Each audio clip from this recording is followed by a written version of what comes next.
Assalamualaikum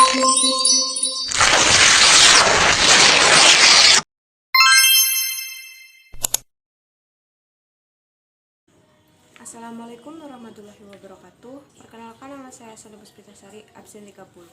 Di sini saya akan membahas tentang perkembangan iptek di Indonesia dalam bidang komunikasi dan informasi. Iptek di Indonesia berkembang pesat dan mempengaruhi kehidupan masyarakat. Perkembangan iptek di Indonesia mencakup bidang-bidang berikut.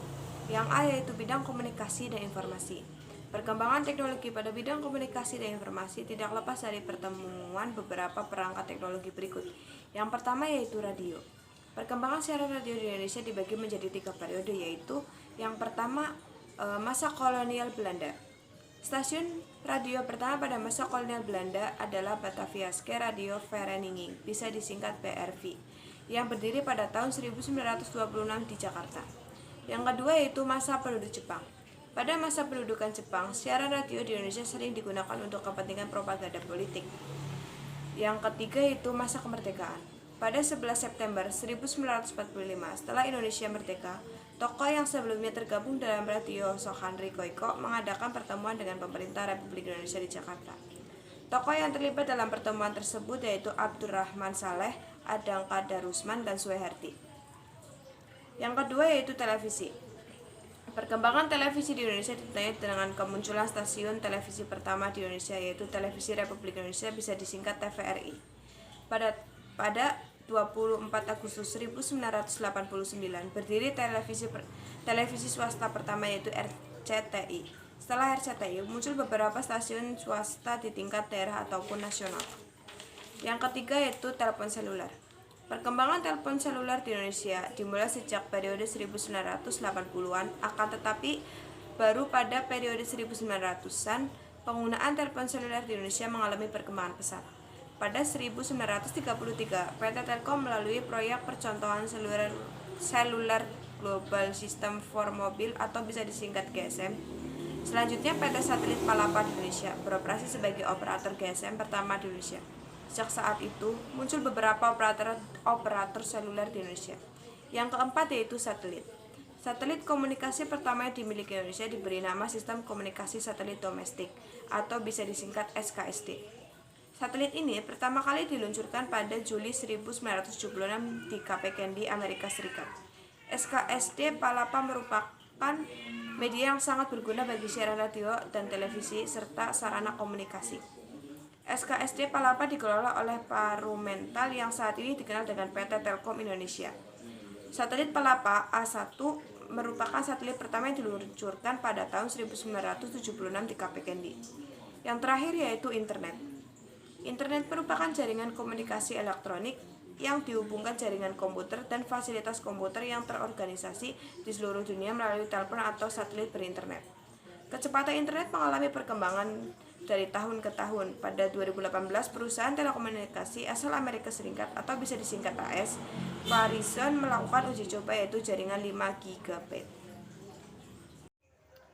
Assalamualaikum warahmatullahi wabarakatuh. Perkenalkan, nama saya Muhammad Faisal dari kelas 12 IPA 7, nomor absen 16. Di sini saya akan menjelaskan dalam bidang transportasi. Dalam bidang transportasi mengalami perkembangan seiring perkembangan ilmu pengetahuan dan teknologi. Yang pertama yaitu transportasi darat. Penggunaan alat transportasi darat pada masa pemerintahan kolonial Belanda bertujuan untuk mempermudah dan mempercepat proses pengawasan terhadap daerah-daerah yang jauh dari pusat kegiatan pemerintahan kolonial Belanda. Dalam upaya memperlancar transportasi darat, pemerintah Belanda membangun jalan raya. Pembangunan jalan raya dirintis sejak masa pemerintahan Gubernur Jenderal Daendels. Jenderal Daendels membangun jalan raya pos sepanjang 1000 km dari Anyar, Banten sampai Panarukan, Jawa Timur.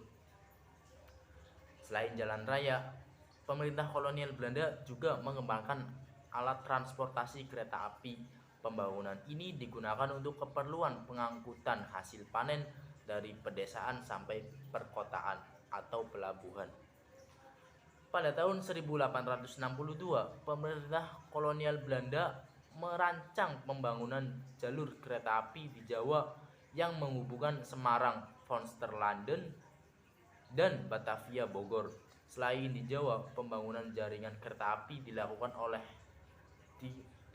di Aceh pada tahun 1874, Sumatera Utara 1886, dan Sumatera Barat 1891. Dan pada tahun 1922, pemerintah Belanda juga membangun jaringan kereta api di Sulawesi sepanjang 42 km antara Makassar sampai Takalar, memasuki masa kemerdekaan.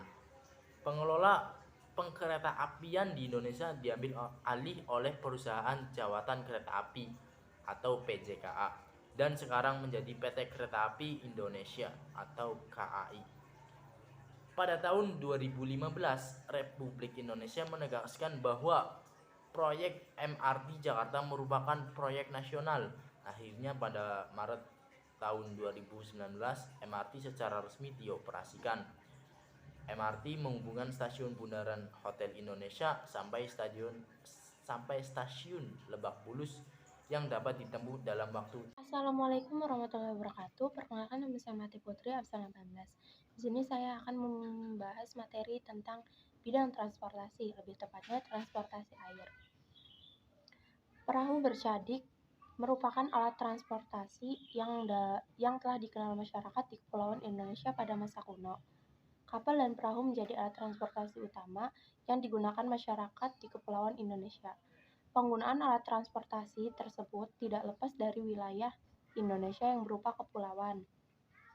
Transportasi air di Indonesia mulai berkembang sejak kedatangan bangsa Eropa pada abad 13-15, khususnya masyarakat Bugis mampu membuat kapal jenis pinisi.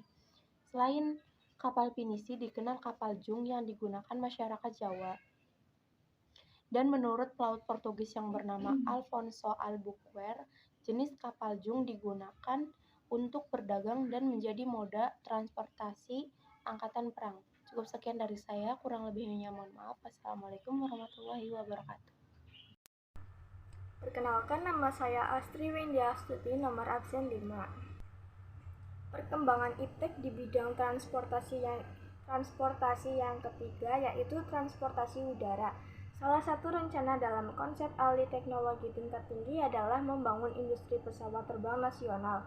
Berdasarkan rencana tersebut, pemerintah memanggil B.J. Habibie, seorang ahli aeronautika lulusan Universitas Aachen, Jerman, untuk mewujudkan keinginan mendirikan industri dirgantara nasional. B.J. Habibie mendirikan Badan Pengkajian dan Penerapan Teknologi atau BPPT.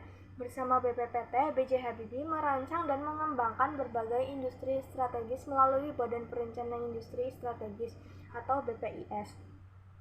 BPIS berhasil dikembangkan menjadi Industri Pesawat Terbang Nurtanio atau IPTN, Perusahaan Armada Laut atau PAL, dan Badan Tenaga Atom Nasional atau BTAN.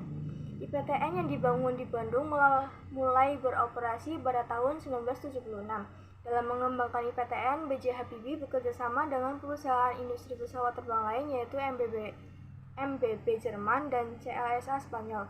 Salah satu hasil kerjasama ini adalah diperolehnya lisensi pembuatan helikopter NB0-105 dan pesawat CN-235. Dalam perkembangan transportasi udara, aspek penting yang tidak boleh ditinggalkan adalah teknologi navigasi untuk menunjang keselamatan penerbangan.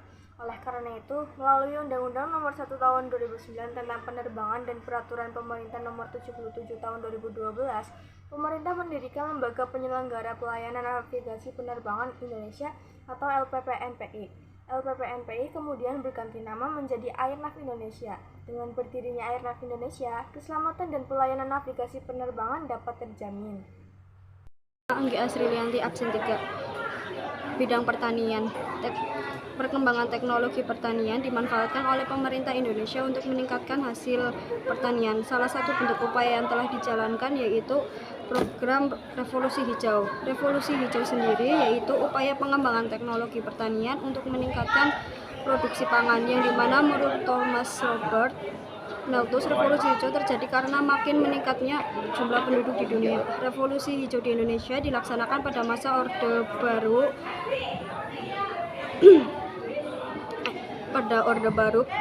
yang dimasukkan pada program pembangunan 5 tahun atau PERITA.